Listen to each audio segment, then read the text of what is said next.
വളരെ അനുഗ്രഹിക്കപ്പെട്ട ഈ നിമിഷങ്ങൾക്കായിട്ട് കർത്താവിന് സ്തോത്രം ചെയ്യുന്നു. ആദ്യമേ റേഞ്ചിൻ്റെ അല്പമല്ലാത്തൊരു പ്രശ്നമുണ്ടായി, ചില സാങ്കേതിക തടസ്സങ്ങളുണ്ടായി. എങ്കിലും ഈ ലൈവിലുള്ള എല്ലാ പ്രിയപ്പെട്ടവർക്കായിട്ട് കർത്താവിന് സ്തോത്രം ചെയ്യുന്നു. എല്ലാവരെയും കർത്താവ് അനുഗ്രഹിക്കട്ടെ. ഇന്ന് രാത്രിയിൽ വീണ്ടും നമുക്ക് ഏറ്റവും പുതിയ ഒരു ഗാനം കൂടെ നമുക്ക് ശ്രദ്ധിക്കാം. അത് നമുക്ക് ഏറ്റവും അനുഗ്രഹമായി തീരട്ടെ എന്ന് ആത്മാർത്ഥമായി പ്രാർത്ഥിക്കുകയും ആഗ്രഹിക്കുകയും ചെയ്യുന്നു. വീണ്ടും ആമേൻ. ഈ കാലങ്ങളിൽ ഏറ്റവും കൂടുതൽ ആളുകൾ പാടുകയും പാടി സന്തോഷിക്കുകയും ചെയ്ത വളരെ അനുഗ്രഹിക്കപ്പെട്ടൊരു ഗാനമാണ് എൻ്റെ പുരയ്ക്കകത്തു വരാൻ എന്ന ഗാനം. പ്രിയ കുഞ്ഞുങ്ങൾ, നമ്മുടെ പരമ്പരാഗത രീതിയിലുള്ള ഡ്രമ്മും സൈഡ് ഡ്രമ്മും അടിച്ചാണ് ആ പാട്ട് പാടുന്നത്. നിങ്ങളുടെ എല്ലാവരുടെയും ആത്മാർത്ഥമായ സഹകരണം പ്രതീക്ഷിക്കുന്നു. എല്ലാവരും പ്രാർത്ഥിക്കുക. ദൈവം നമ്മെ എല്ലാവരെയും അനുഗ്രഹിക്കുമാറാകട്ടെ. ആമേൻ.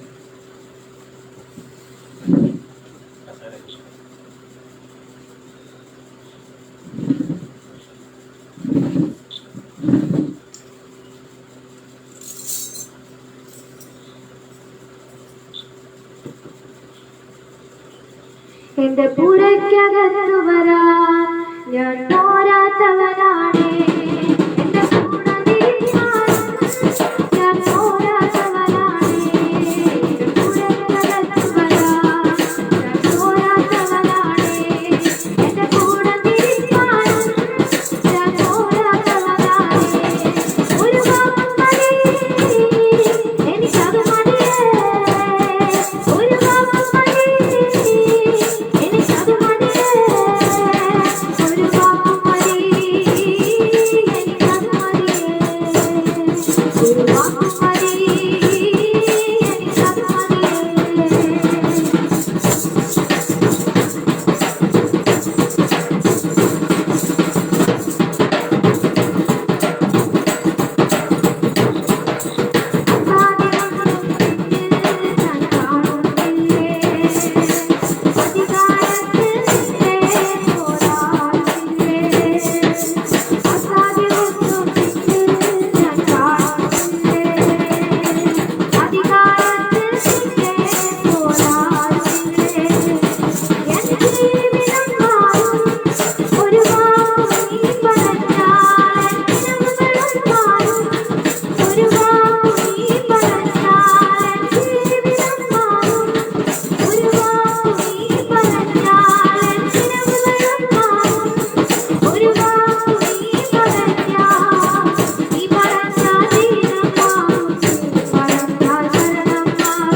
പറഞ്ഞ മാറാത്ത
കർത്താവിൻ്റെ മഹത്വമുള്ള നാമം വാഴ്ത്തപ്പെടുമാറാകട്ടെ.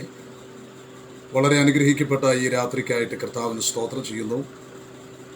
എല്ലാ പ്രിയപ്പെട്ടവരെയും സർവശക്തനായ ദൈവം ധാരാളമായിട്ട് അനുഗ്രഹിക്കട്ടെ എന്ന് ആത്മാർത്ഥമായി പ്രാർത്ഥിക്കുകയും ആഗ്രഹിക്കുകയും ചെയ്യുന്നു.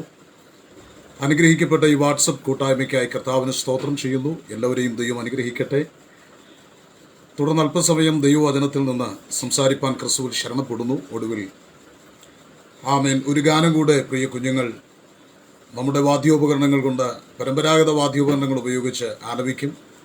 ആ ഗാനം നിങ്ങളുടെ എല്ലാവരുടെയും അനുഗ്രഹത്തിന് കാരണമായി തീരട്ടെ എന്ന് ആത്മാർത്ഥമായി പ്രാർത്ഥിക്കുകയും ആഗ്രഹിക്കുകയും ചെയ്യുന്നു. ദൈവം നമ്മെ എല്ലാവരെയും ധാരാളമായിട്ട് അനുഗ്രഹിക്കട്ടെ.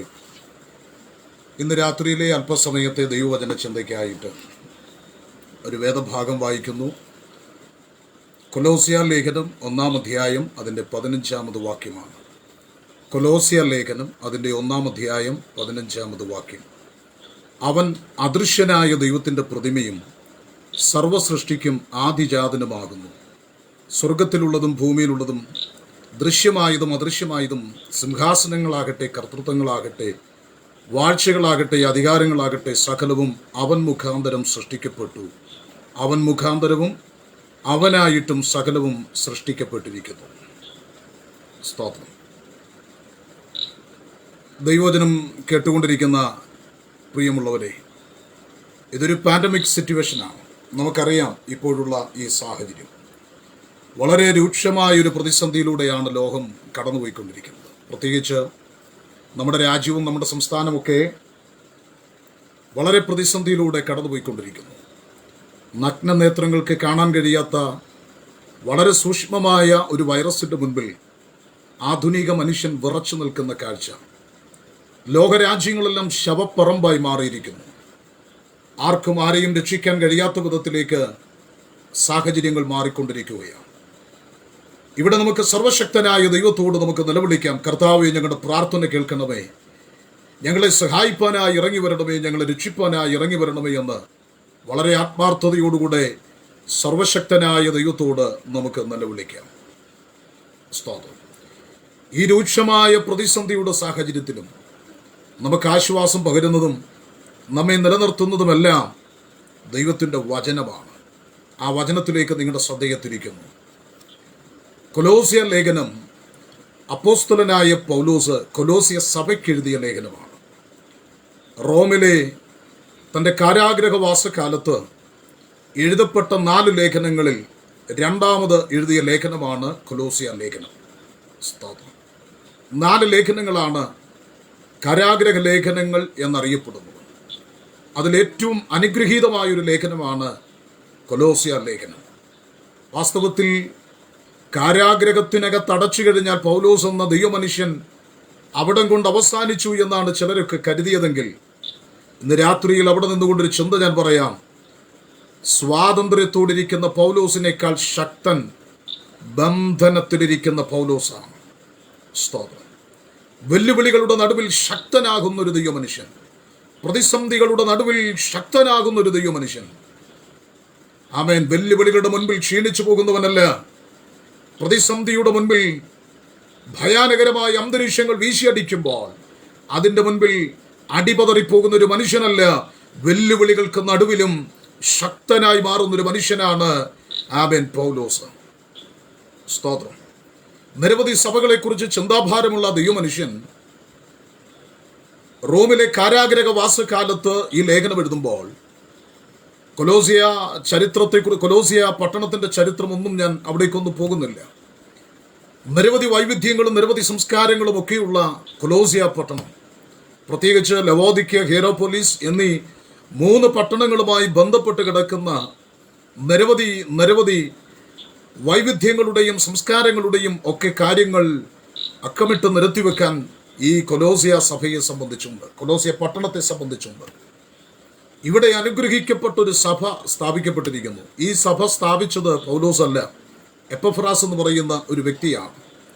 എപ്പഫ്രാസിനാൽ ആരംഭിക്കപ്പെട്ടു എന്ന് പൊതുവെ അംഗീകരിക്കുകയും വിശ്വസിക്കപ്പെടുകയും ചെയ്യുന്ന ഈ സഭ ആത്മീകമായി വളർന്നു അനുഗ്രഹിക്കപ്പെട്ടൊരു സഭ. സ്തോത്രം.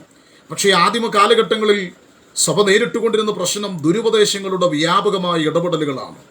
ആ കാലഘട്ടത്തിൽ ഉടലെടുത്തിരുന്ന നിരവധി ദുരുപദേശങ്ങൾ, എബിയോനിസം, ഡൊസറ്റിസം, അപ്പലനേറിയിസം, അറിയൂസ് മതം, യൂണിറ്റേറിയനിസം, സ്റ്റോയിസം, നോസ്റ്റിസം തുടങ്ങിയ നിരവധി തത്വചിന്തകളും യഹൂദ മതത്തിന്റെ ആചാരങ്ങളും അനുഷ്ഠാനങ്ങളും യേശുക്രിസ്തുവിന്റെ ദൈവത്വം, മനുഷ്യത്വം, ആളത്വം, ആസ്തിക്യം ഇതിനൊക്കെ എതിരായിട്ട് നിരവധി ആശയങ്ങൾ പ്രചാരമായിക്കൊണ്ടിരുന്ന കാലഘട്ടം. നോസ്റ്റിസത്തിന്റെ ചിന്തയും കൊലോസ്യ സഭയ്ക്കകത്ത് കടന്നുകൂടി. ആ സഭയ്ക്കകത്ത് ഒരു ആത്മീക ശോഷണമുണ്ടായി. ആത്മീകമായ ഒരു ഉലച്ചിൽ സംഭവിച്ച അനുഗ്രഹിക്കപ്പെട്ട ആത്മീകതയുടെ സമ്പന്നതയിൽ നിന്ന് പരാജയത്തിന്റെ പടുകുഴിയിലേക്ക് ഈ സഭ കുത്തുന്നു എന്ന് മനസ്സിലായപ്പോൾ എപ്പഫ്രാസ് എന്ന് പറയുന്ന ദൈവമനുഷ്യന്റെ ഹൃദയം വേദനിച്ചു. അദ്ദേഹം നേരെ റോമിൽ കാരാഗ്രഹത്തിലായിരിക്കുന്ന പൗലോസിനെ തേടിയെത്തുകയാണ്. പ്രിയരെ, ഒരു സഭയുടെ ആത്മീക നിലനിൽപ്പിനും ആത്മീക വളർച്ചയ്ക്കും വേണ്ടി 1-2 കിലോമീറ്ററുകളല്ല, ഒരു ഭൂഖണ്ഡാന്തര യാത്ര പോലും നടത്താൻ ഒരു ദൈവഭൃത്യൻ തയ്യാറാകുകയാണ്. ആ യാത്രയിൽ നിരവധി ദുർഘടങ്ങൾ അദ്ദേഹത്തിനുണ്ടായി. മരണാസന്നനായി പോകുന്ന തൻ്റെ ജീവിത സാഹചര്യങ്ങളെ നമുക്കറിയാം. സ്തോത്രം. എങ്കിലും നിരവധി സഭകളെ കുറിച്ച് ചിന്താഭാരമുള്ള പൗലോസ് എന്ന ആ കർത്തൃഭൃത്യൻ എപ്പഫ്രാസിൽ നിന്ന് സഭയുടെ കാര്യങ്ങളെ മനസ്സിലാക്കിയിട്ട് യേശു ക്രിസ്തുവിന്റെ ദൈവത്വത്തെ വളരെ മനോഹരമായി അവതരിപ്പിച്ചുകൊണ്ട് ഒരു ലേഖനം കൊലോസ്യ സഭയ്ക്ക് കൈമാറി. അപ്പോൾ മറ്റ് ലേഖനങ്ങളിൽ നിന്നെല്ലാം വ്യത്യസ്തമായി കൊലോസ്യ ലേഖനത്തിന്റെ പ്രത്യേകത, ഈ ലേഖനം യേശുക്രിസ്തുവിന്റെ ദൈവത്വത്തിന്റെ മനോഹരമായ പ്രദർശനമാണ്. ദൈവത്വത്തിന്റെ മനോഹരമായ പ്രദർശനമുള്ള ഈ ലേഖനം വാസ്തവത്തിൽ ക്രിസ്തു സഭയുടെ ശിരസ്സെന്ന ആ മഹത്തായ ആശയം കൂടെ സഭയെ പൗലോസ് ഓർമ്മപ്പെടുത്തുകയാണ്. യേശുക്രിസ്തുവിന്റെ ദൈവത്വത്തിൽ നിന്നും ആ ആളത്വത്തിൽ നിന്നൊക്കെ അതിൻ്റെ വെളിപ്പാടിൽ നിന്ന് അകന്നുപോയ സഭയെ ആ വെളിപ്പാടിലേക്ക്, സ്തോത്രം, യേശുക്രിസ്തുവിന്റെ ദൈവത്വത്തിലുള്ള ആ പ്രകാശനത്തിലേക്ക് സഭയെ നയിക്കുകയാണ് പൗലോസ്. 1-ാം അധ്യായത്തിന്റെ 1-ാമത് വാക്യത്തിൽ ഇങ്ങനെയാണ് പൗലോസ് എഴുതിയിരിക്കുന്നത്: ദൈവേഷ്ടത്താൽ ക്രിസ്തുയേശുവിന്റെ അപ്പോസ്തലനായ. അപ്പോൾ ദൈവേഷ്ടത്താൽ, സ്തോത്രം, ദൈവേഷ്ടത്താൽ. എൻ്റെ സ്നേഹിതനായ കർത്താവിന്റെ ദാസൻ പാസ്റ്റർ ജോയിച്ചെങ്കലൊക്കെ ഈ സന്ദേശം ശ്രദ്ധിക്കുന്നുണ്ട്, വചനം ചൊല്ലുന്നു. എല്ലാവരെയും ദൈവം അനുഗ്രഹിക്കട്ടെ. സ്തോത്രം. അപ്പോൾ ഇവിടെ ദൈവേഷ്ടത്താൽ സ്തോത്രം, പൗലോസ് പറയുന്നു ദൈവേഷ്ടത്താൽ ക്രിസ്തുയേശുവിന്റെ അപ്പോസ്തലനായ. അപ്പോൾ താൻ അപ്പോസ്തലനായിരിക്കുന്നു, തൻ്റെ ഇഷ്ടമല്ല, ഇത് ദൈവേഷ്ടമാണ്. എന്തായിരുന്നു തൻ്റെ ഇഷ്ടം? സഭയെ മുടിക്കുക എന്നുള്ളതായിരുന്നു. എന്നാൽ ദൈവേഷ്ടം എന്താ? പൗലോസിനെ കൊണ്ട് സഭ പണിയിപ്പിക്കുക എന്നുള്ളതായിരുന്നു. സ്തോത്രം. പൗലോസിന്റെ ഇഷ്ടം എന്തായിരുന്നു? ഈ മാർഗക്കാരെ ബന്ധിക്കുക, പിടിച്ചുകെട്ടുക എന്നുള്ളതായിരുന്നു. പക്ഷെ ദൈവേഷ്ടം പൗലോസിനെ കൊണ്ട് ആത്മാക്കളെ നേടുക എന്നുള്ളതായിരുന്നു. സ്തോത്രം. എൻ്റെ പ്രിയരെ, പൗലോസിന്റെ ഇഷ്ടം എന്തായിരുന്നു? ഈ മാർഗത്തെ തകർക്കുക. പക്ഷെ ദൈവേഷ്ടം ഈ പൗലോസിനെ കൊണ്ട് ഈ നാമം ചുമപ്പിക്കുക. ഇന്ന് രാത്രിയിൽ ദൈവദാസന്മാരെ, പ്രിയമുള്ളവരെ, പറയുവാൻ കഴിയണം, ഞാൻ ഇന്നായിരിക്കുന്നത് ദൈവേഷ്ടത്താലാണ്. ഞാൻ ചെയ്യുന്ന ശുശ്രൂഷകൾ, ഞാൻ ചെയ്യുന്നത് എന്തും, ഞാൻ ആയിരിക്കുന്നതെല്ലാം ദൈവേഷ്ടത്താലാണ്. എൻ്റെ ഇഷ്ടമല്ല, സ്വർഗത്തിൻ്റെ ഇഷ്ടമാണ് എന്നിൽ നടക്കുന്നത്. അതാണ് എന്നിൽ സംഭവിച്ചു കൊണ്ടിരിക്കുന്നത്. ആ മഹത്വപൂർണമായ വെളിപ്പാടിനായി ഇന്ന് രാത്രി ഞാൻ ദൈവത്തിന് സ്തോത്രം ചെയ്യുകയാണ്. ഈ കാര്യങ്ങൾ ഇങ്ങോട്ട് പറഞ്ഞു വന്നിട്ട് പൗലോസ് അതിൻ്റെ 1-ാം അധ്യായത്തിൻ്റെ 1-ാമത് വാക്യത്തിൽ തന്നെ പറയുകയാണ്: കൊലോസിയിലുള്ള വിശുദ്ധന്മാർക്കും ക്രിസ്തുവിൽ വിശ്വസ്ത സഹോദരന്മാർ. അപ്പോൾ ഇവർ വിശുദ്ധന്മാരാണ്, വിശ്വസ്ത സഹോദരന്മാരാണ്. Praise the Lord. കൊലോസിയ സഭയുടെ പ്രത്യേകത, അവർ വിശുദ്ധന്മാരാണ്, അപ്പോൾ തന്നെ ഇവർ വിശ്വസ്ത സഹോദരന്മാരാണ്. അവിടെ പറയുന്നു, നിങ്ങൾക്ക് കൃപയും സമാധാനവും ഉണ്ടാകട്ടെ. സ്തോത്രം. കൃപയും സമാധാനവും. എൻ്റെ പ്രിയരെ, കൃപ ഗ്രേക്കരുടെ ഒരു വന്ദന രീതിയാണ്. സമാധാനം പറയുന്നത് വാസ്തവത്തിൽ യഹൂദന്മാരുടെ ഒരു വന്ദന രീതിയാണ്. അപ്പോൾ ഗ്രേക്കരുടെയും യഹൂദന്മാരുടെയും വന്ദന രീതിയുടെ ഒരു സമ്മേളനം ഇവിടെ പൗലോസ് അവതരിപ്പിച്ചുകൊണ്ട് കൃപയും സമാധാനവും, ദൈവത്തിന് സ്തോത്രം, ഉണ്ടാകട്ടെ എന്ന് പറയുമ്പോൾ വാക്കുകൾ കൊണ്ട് ഈ സഭയുടെ ഹൃദയത്തെ ആശ്വസിപ്പിക്കുകയാണ്, തണുപ്പിക്കുകയാണ്. വാക്കുകൾ കൊണ്ട് ആരെയും കുത്തി നോവിക്കരുത്. നിങ്ങളുടെ വാക്കുകൾ അനേകർക്ക് ആശ്വാസമായി തീരട്ടെ. ദൈവത്തിന് സ്തോത്രം. എന്നിട്ട് 4-ാം വാക്യത്തിൽ വന്നപ്പോൾ ഇങ്ങനെയാണ് പറയുന്നത്: നിങ്ങളുടെ വിശ്വാസത്തെയും സകല വിശുദ്ധന്മാരുടെ നിങ്ങൾക്കുള്ള സ്നേഹത്തെയും കുറിച്ച് ഞങ്ങൾ കേട്ടിട്ട്. അവൾ സ്നേഹത്തെയും വിശ്വാസത്തെയും. സ്തോത്രം. കൊലോസ്യ സഭയിലെ വിശ്വാസികൾ സ്നേഹമുള്ളവരാണ്, അവർ വിശ്വാസമുള്ളവരാണ്. സ്തോത്രം. സ്നേഹമുള്ള, വിശ്വാസമുള്ള ആമേൻ വിശ്വാസ സമൂഹം. ഇന്ന് പലർക്കും സ്നേഹമുണ്ട്, വിശ്വാസമില്ല, വിശ്വാസമുണ്ട്, സ്നേഹമില്ല. എന്നാൽ ഇതൊരു ജോഡിയാ. സ്തോത്രം. ഇതൊരു ജോഡിയാ. ആമേൻ. സ്നേഹമില്ലാതെ വിശ്വാസം അർത്ഥമില്ല, വിശ്വാസമില്ലാത്ത സ്നേഹം അർത്ഥശൂന്യമാണ്. ഇത് രണ്ടും ബാഹ്യമായും ആന്തരികമായും ഒരു ദൈവവേദത്തിൽ ഉണ്ടായിരിക്കണം. നിരവധി സവിശേഷ ഗുണഗണങ്ങൾ കൊണ്ട് സമ്പന്നമായ കൊലോസ്യ സഭയിൽ നോസ്റ്റിസത്തിന്റെ ആശയങ്ങൾക്ക് സ്വാധീനമുണ്ടായപ്പോൾ ആത്മീകമായ വളർച്ചയിൽ നിന്ന് ആ സഭയ്ക്കൊരു പരാജയം, ഒരു ആത്മീക ശോഷണം, ഒരു മൂല്യച്യുതി സംഭവിക്കാൻ തുടങ്ങി. ഇത് മനസ്സിലായപ്പോഴാണ് ആമേൻ പൗലോസ് ആ സഭയെ യേശു ക്രിസ്തുവിന്റെ ആ നിസ്തുല്യമായ വെളിപ്പാടിലേക്ക് സഭയെ കൊണ്ടുവരികയാണ്. സ്തോത്രം. ആ വെളിപ്പാട് സഭയ്ക്ക് കൈമാറുമ്പോൾ 1-ാം അധ്യായം 15-ാമത് വാക്യത്തിലൂടെ ഇങ്ങനെ രേഖപ്പെടുത്തിയിരിക്കുന്നു: അവൻ അദൃശ്യനായ ദൈവത്തിന്റെ പ്രതിമയും സർവസൃഷ്ടിക്കും ആദ്യജാതനുമാകുന്നു. യേശുക്രിസ്തു ആരാണ്? അവൻ അദൃശ്യനായ ദൈവത്തിന്റെ പ്രതിമ, സർവസൃഷ്ടിക്കും ആദ്യജാതൻ. ഞാൻ ഈ വാക്യത്തെ രണ്ടായി തിരിക്കുകയാണ്. ആമേൻ. ഒന്ന്, അദൃശ്യനായ ദൈവത്തിന്റെ പ്രതിമ. രണ്ട്, സർവസൃഷ്ടിക്കും ആദ്യജാതൻ. അപ്പോൾ 1-ാം ഭാഗം അദൃശ്യനായ ദൈവത്തിന്റെ പ്രതിമ എന്ന് പറയുമ്പോൾ ദൈവത്തോട് ബന്ധപ്പെട്ടാണ്. സർവ സൃഷ്ടിക്കും ആദിജാതൻ എന്ന് പറയുമ്പോൾ സൃഷ്ടിയോടുള്ള ബന്ധത്തിലാണ്. അപ്പോൾ ദൈവത്തോടുള്ള ബന്ധത്തിൽ, സൃഷ്ടിയോടുള്ള ബന്ധത്തിൽ യേശുക്രിസ്തുവിനെ പൗലോസ് അവതരിപ്പിച്ചിരിക്കുന്ന ആ മനോഹരമായ ഒരു ദൃശ്യം ഞാൻ നിങ്ങളുടെ മുൻപിലേക്കൊന്ന് വരച്ചു കാണിച്ചുകൊണ്ട് വേഗത്തിൽ എൻ്റെ വാക്കുകൾക്ക് വിരാമമിടുവാൻ ക്രിസ്തുവിൽ ശരണപ്പെടുകയാണ്. ശ്രദ്ധിക്കൂ. ഇവിടെ അദൃശ്യനായ ദൈവത്തിന്റെ പ്രതിമ എന്നൊരു പദം കേൾക്കുമ്പോൾ നമ്മുടെ മനസ്സിൽ സ്വാഭാവികമായി ഉരുത്തിരിയുന്ന ഒരു ചിത്രം കല്ലിലോ മണ്ണിലോ മരത്തിലോ കമ്പിയിലോ സിമെന്റിലോ ഒക്കെ കൊത്തിയെടുത്തതോ വാർത്തുണ്ടാക്കിയതോ പണിതെടുത്തതോ എടുത്തിരിക്കുന്ന ഒരു പ്രതിമ എന്നാണ് നമ്മുടെ മനസ്സിലേക്ക് ഉരുത്തിരിയുന്ന ഒരു ആശയം, ഒരു ചിന്ത. പക്ഷേ ഇവിടെ അദൃശ്യനായ ദൈവത്തിന്റെ പ്രതിമ എന്ന് പറഞ്ഞിരിക്കുന്നത് അങ്ങനെ ഒരു ആശയമല്ല. അതിന് മൂലഭാഷയിൽ കാണുന്നത് ആമേൻ എയ്ക്കോൺ എന്നൊരു പദമാണ്. അർത്ഥം പ്രത്യക്ഷീഭാവം പുലർത്തുക, വെളിപ്പെടുത്തുക.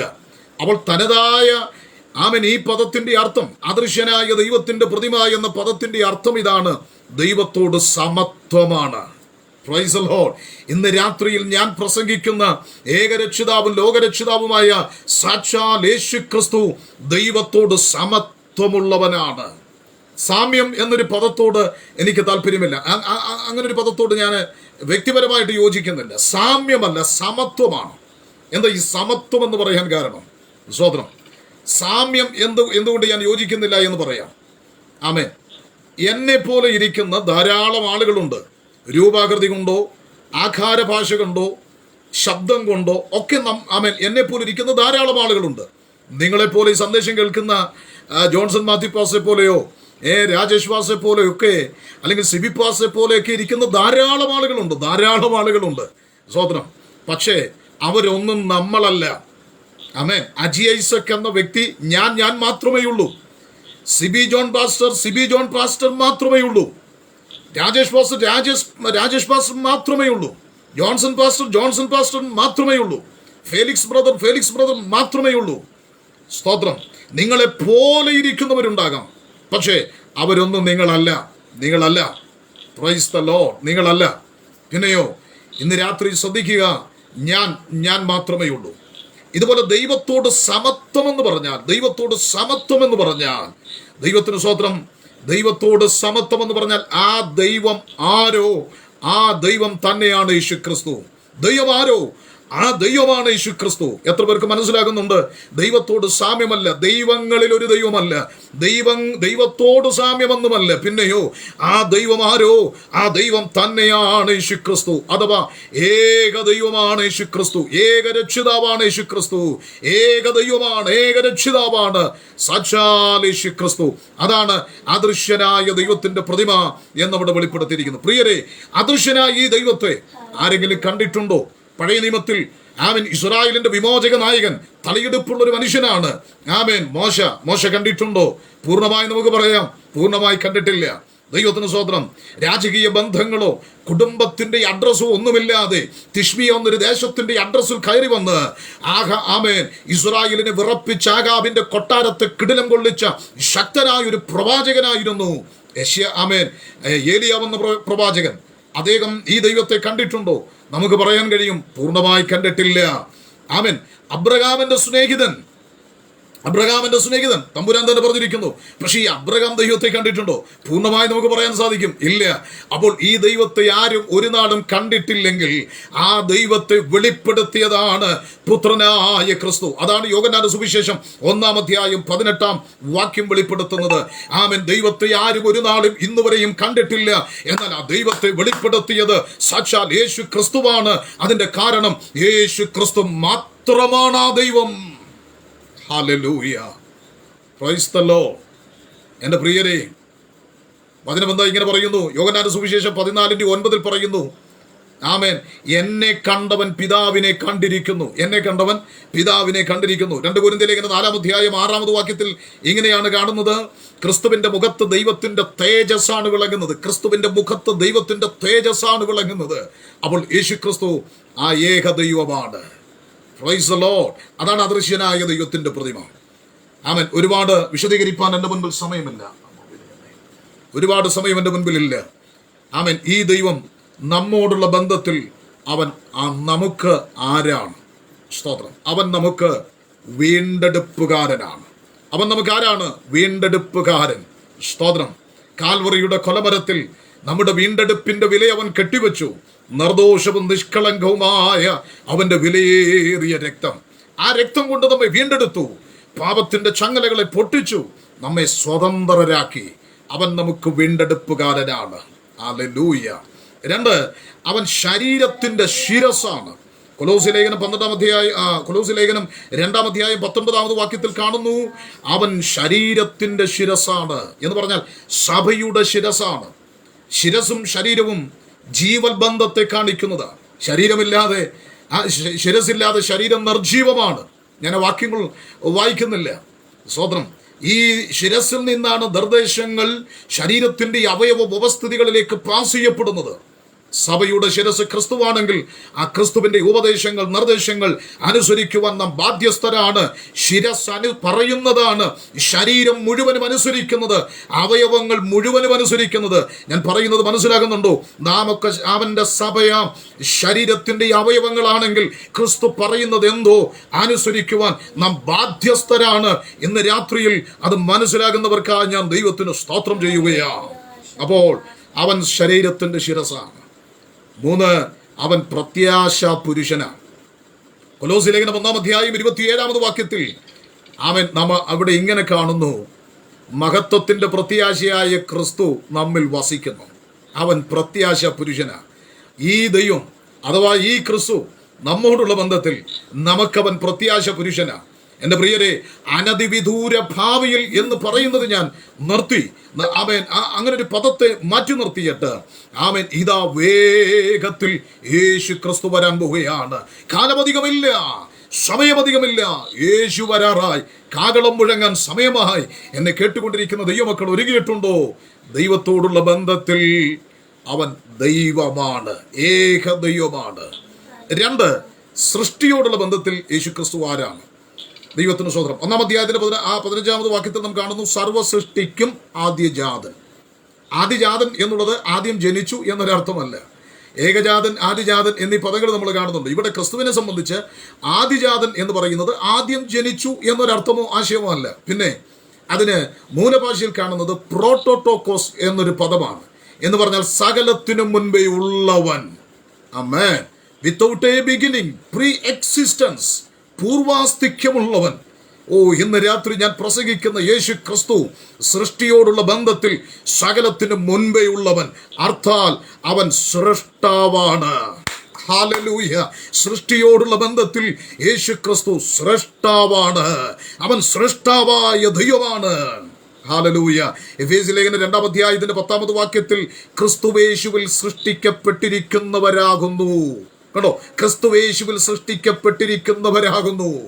ഹല്ലേലൂയ. എത്ര മനോഹരമായിട്ടാണ് ആ വാക്യത്തിൽ നാം കാണുന്നത്.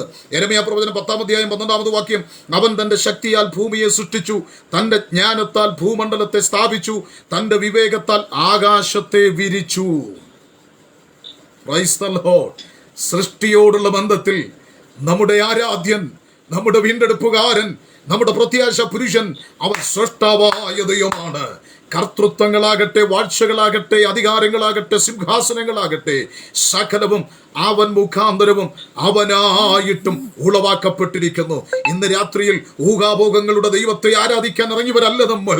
പിന്നെയോ ഏക സത്യ ദൈവത്തെ അറിയുവാൻ, ആ ദൈവത്താലുള്ള വീണ്ടെടുപ്പ് സാധ്യമാകുവാൻ, ആ ദൈവത്താൽ തെരഞ്ഞെടുക്കപ്പെടുവാൻ, അവനെ പിന്തുടരുവാൻ, അവനെ ആരാധിക്കുവാൻ അവസരം ലഭിച്ച ദൈവമക്കൾ നാം ഭാഗ്യമുള്ളവരാണ്. ഇന്ന് രാത്രിയിൽ ആ ഒരു പ്രാഗൽഭ്യം നമ്മുടെ അകത്തെ ഭരിക്കണം. അപ്പോൾ സൃഷ്ടിയോടുള്ള ബന്ധത്തിൽ അവൻ സൃഷ്ടാവാണെങ്കിൽ, 2, അവൻ പരിപാലകനാണ്. യേശു ആരാണ്? അവൻ പരിപാലകനാണ്. ആരാണ് നമ്മുടെ പരിപാലകൻ? സങ്കീർത്തനം 121:5, യഹോവ നിന്റെ പരിപാലകൻ. ഇന്ന് രാത്രി ദൈവജനം തിരിച്ചറിയണം, അവൻ നമ്മുടെ പരിപാലകനാണ്. അവൻ പരിപാലനത്തിന്റെ പ്രത്യേകത 121-ാം സങ്കീർത്തനം 4-ാമത് വാക്യം, അവൻ മയങ്ങുന്നില്ല, ഉറങ്ങുന്നില്ല. മയങ്ങാത്ത, ഉറങ്ങാത്ത ഒരു പരിപാലകൻ നമുക്കുണ്ട്. പ്രിയരെ, നമ്മൾ ഏർപ്പെടുത്തുന്ന കാവലിന്റെ സുരക്ഷിതത്വം കൊണ്ടല്ല നമ്മൾ സുരക്ഷിതരായിരിക്കുന്നത്. നമ്മുടെ ആരോഗ്യം കൊണ്ടല്ല, നമ്മുടെ കഴിവ് കൊണ്ടോ പ്രയത്നം കൊണ്ടോ അല്ല, അവൻ നമ്മെ പരിപാലിക്കുന്നത് കൊണ്ടാണ്. ഹല്ലേലൂയ. മയങ്ങാതെ, ഉറങ്ങാതെ അവൻ നമ്മെ പരിപാലിക്കുകയാണ്. ദൈവത്തിന് സ്തോത്രം. ആമേൻ. എന്ന് പറഞ്ഞാൽ ക്ഷീണമില്ലാത്തവൻ, അക്ഷയനായവൻ, അവൻ ബലമേറിയവൻ, ഇന്ന് രാത്രി അമർത്യനായവൻ. Price the Lord. ആ ദൈവം മയങ്ങുന്നില്ല, ഉറങ്ങുന്നില്ല. എൻ്റെ പ്രിയരെ, ആമേൻ, ആമേൻ, ആമേൻ. കർത്താവ് നമ്മെ പരിപാലിക്കുന്നു. ആ ഒരു ഉറപ്പും പ്രാഗൽഭ്യവും നമ്മുടെ അകത്തെ ഭരിക്കട്ടെ. അടുത്തത് അവന്റെ പരിപാലനത്തിന്റെ രീതി.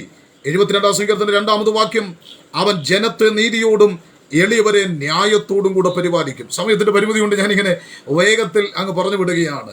ജനത്തെ നീതിയോടും എളിയവരെ ന്യായത്തോടും കൂടെ അവൻ പരിപാലിക്കും. അവൻ അത്ര നല്ലവൻ പ്രിയരെ. അവൻ എങ്ങനെ പരിപാലിക്കും? യെശയ്യാപ്രവചനം 31:5 കാണുന്നു, പക്ഷി ചുറ്റിപ്പറന്ന് കാക്കുന്നത് പോലെ. സ്വതന്ത്രം. പക്ഷി ചുറ്റിപ്പറന്ന് കാക്കുന്നത് പോലെ.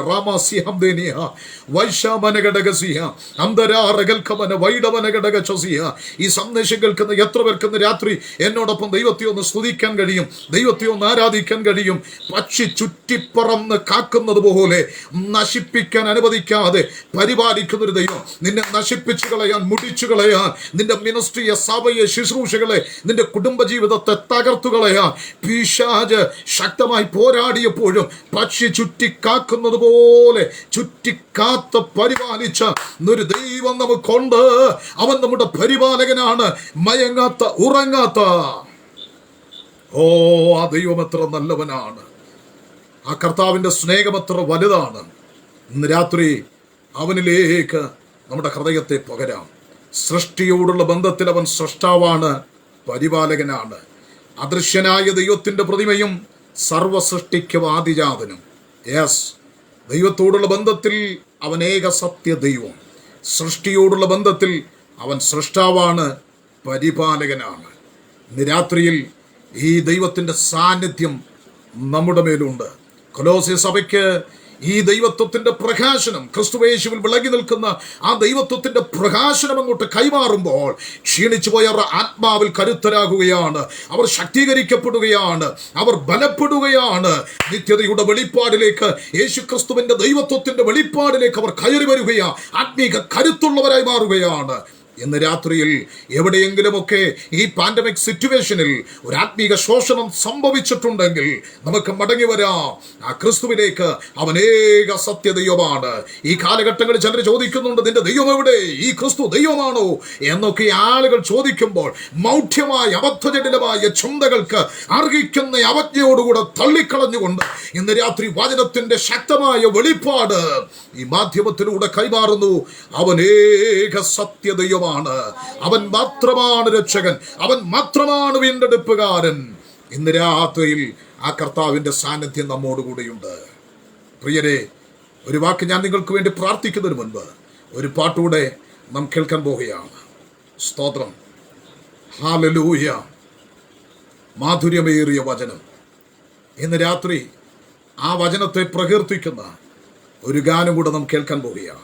പക്ഷെ യേശു ക്രിസ്തു ഏകദൈവം, സൃഷ്ടിയോടുള്ള ബന്ധത്തിൽ അവൻ സൃഷ്ടാവ്, പരിപാലകൻ. ആ വെളിപ്പാട് നമ്മിൽ നിന്ന് വിട്ടുപോകരുത്. ആ ഒരു വെളിപ്പാടിൽ ആത്മീക കരുത്ത് പ്രാപിച്ച നിത്യതയുടെ വെളിപ്പാടിൽ നമുക്ക് മുന്നേറാം. ഈ വചനങ്ങളാൽ ദൈവം നിങ്ങളെ അനുഗ്രഹിക്കട്ടെ. ആമേൻ. ഈ സമയത്ത് എൻ്റെ പ്രിയ കുഞ്ഞുങ്ങൾ ഒരു ഗാനം കൂടെ ആലപിക്കും.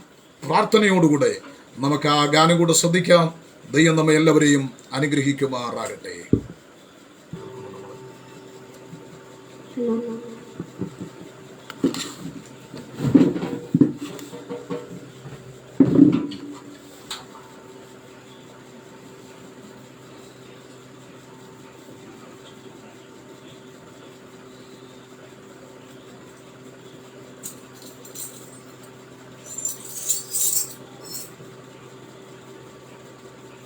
വാഞ്ചിത മാധുരിയും മാനസതിസാകി, വാഞ്ചിത മാധുരിയും മാനസതിസാകി, വന്നിടുക വരം തന്നിടുക, വന്നിടുക വരം തന്നിടുക. സജ്ജമടിയ തുണി എന്നറിഞ്ഞാടിയങ്ങൾ, സജ്ജമടിയ തുണി എന്നറിഞ്ഞാടിയങ്ങൾ,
കർത്താവിൻ്റെ മഹത്വമേറിയ നാമം വാഴ്ത്തപ്പെടുമാറാകട്ടെ. വളരെ അനുഗ്രഹിക്കപ്പെട്ട ഈ രാത്രിക്കായിട്ട് കർത്താവിന് സ്തോത്രം ചെയ്യുന്നു. നമുക്ക് ഇതുവരെയും ഗാനങ്ങൾ കേൾക്കുവാനും പ്രാർത്ഥിപ്പാനൊക്കെയും ദൈവവചനം ശ്രദ്ധിപ്പാൻ ദൈവം നമ്മെ സഹായിച്ചല്ലോ. തുടർന്ന് നമുക്ക് ഒരു നിമിഷം പ്രാർത്ഥിക്കാം. കേട്ട വചനത്തിനു മുമ്പ് നമ്മെ തന്നെ സമർപ്പിച്ച് പ്രാർത്ഥിക്കാം. ഹല്ലേലൂയ ഹല്ലേലൂയ ഹല്ലേലൂയ ഹല്ലേലൂയ ഹല്ലേലൂയ. ആമേൻ ആമേൻ ആമേൻ. യേശുവിൻ്റെ നാമത്തിൽ ഞങ്ങളുടെ ദൈവമേ, പരിശുദ്ധ കർത്താവേ, ഈ മനോഹരമേറിയ നല്ല രാത്രിക്കായി സ്തോത്രം ചെയ്യുന്നു. FS മീഡിയ എന്ന ഈ ഫേസ്ബുക്ക് പേജിലൂടെ ദൈവവചനം സംസാരിപ്പാൻ കർത്താവെ, അങ്ങേ പാടുവാൻ ദൈവമൊരുക്കിയ അവസരത്തിനായി സ്തോത്രം ചെയ്യുന്നു. യേശു ക്രിസ്തു അദൃശ്യനായ ദൈവത്തിൻ്റെ പ്രതിമ, സർവ്വസൃഷ്ടിക്കും ആദിജാതൻ എന്ന വചനത്തിലൂടെ ഇന്ന് രാത്രി സംസാരിപ്പാൻ കൃപ പകർന്നതിനായി സ്തോത്രം ചെയ്യുന്നു. കർത്താവെ, ഗാനങ്ങൾ ആലപിപ്പാൻ കുഞ്ഞുങ്ങളെ സഹായിച്ചല്ലോ. ദൈവവചനം സംസാരിപ്പാൻ അടിയനെയും ബലപ്പെടുത്തിയല്ലോ. ഇന്ന് രാത്രിയിൽ കേട്ടതിൻ്റെ ജനത്തെ അനുഗ്രഹിക്കണമേ. രോഗികളായി ഭാരപ്പെടുന്നവരെ ദൈവം സൗഖ്യമാക്കണമേ. കർത്താവെ, നിന്റെ ജനത്തെ അനുഗ്രഹിക്കണമേ.